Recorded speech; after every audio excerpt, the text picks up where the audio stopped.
So obviously if we're going to learn that, we've got to learn how to defend it, right? So there are multiple ways to defend this, but we're not going to go through them all because it requires people wearing boxes and headcutting people, right? So Greg made a very good point. Is that there's plenty of material online that say how to defend yourself from a rear naked choke when it's on, when it's locked in. No. If they've collected that time to be able to not only put it on, but to secure it and start squeezing, it's just a matter of, well, it's a matter of what, 2 seconds, maybe 3, maybe 4 seconds before you're knocked out, right? So if you're contemplating how long it can take you to get out of a fully locked in rear naked choke, it's probably too late, right? So we're talking about, I've got to like hit, like that brief moment where I'm putting it on, I haven't stopped, I haven't locked in yet, I haven't started squeezing yet, right? So the obvious ones that he goes to do it, bang, a headbutt, right? Don't practice that, okay, that's just food for thought. Another one is, especially if it's locked in, I can't, if this is in the elbow like that, or he's got it wrapped around my shoulder, it's going to be very hard for me to defend this. I can bring the butt across and attack him in the groin again, and I don't want you to practice that, right? What I do want you to practice, and it's a really cool one to do, is you're going to, so let's say so Scott's going to put it on, but he's not going to tense, right? So if you sort of get nearly there, right, so let's say he's about there, right, I'm already getting a feeling like it's going to go on. So what you do in this case, turn yourself towards them, right, don't go that way because it's a dead end, because his arm's in the way, so I'm going to go to the open end. Turn. If I've got a bit of time, I can elbow in, I can hit me underneath. We're not going to practice that, right? What we are going to do is step around the back, grab his trouser leg, and down it goes. Okay? Just a quick little easy one. Okay? So do that again. This is one of a few different ways, right? We're going to focus on this one. So he goes to do it. I have to drop my body weight because he wants me up here, doesn't he? I want to be down, step round, grab. So even if he still had it on, he's struggling. So if you put that inside his elbow, it's a bit more of a struggle for him. I've got a good stance. His form is weak here, right? I could just throw him back. What I could do, lift his knees up. So he goes to put it on. Lift it up, drop him down, control. If I want to go over, I can, or control the hip and the shoulder, push away. Now the turn will also give you an opportunity to assess the situation. So I'm facing away from Scott. I don't know who this is, right? This could be a mate. Going, hello mate, and I go to do it, oh Scott, hello mate, sorry, I didn't see you there.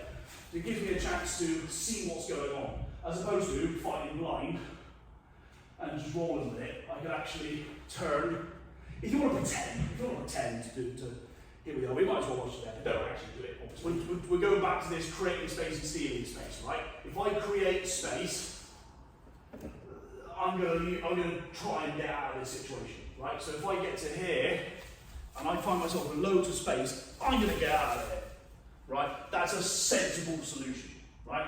We were just saying with this escape, this isn't the way, this is one way, right? There is no singular way, this is just a favourite way for a lot of people. I like this version as well. Beyond the elbow and the strike in the groin, which, not really funny, if someone was trying to choke you out from behind, that's not an unreasonable response, right? So, again, do this slowly, so Scott's going to practice doing it. When I reach the point where I think, okay, it's all right. So this is the point where I'm uncomfortable now. I think it's going on, I think the door's closing. So when I come through, stay close, right? So you do the elbow, you do the groin, but stay close.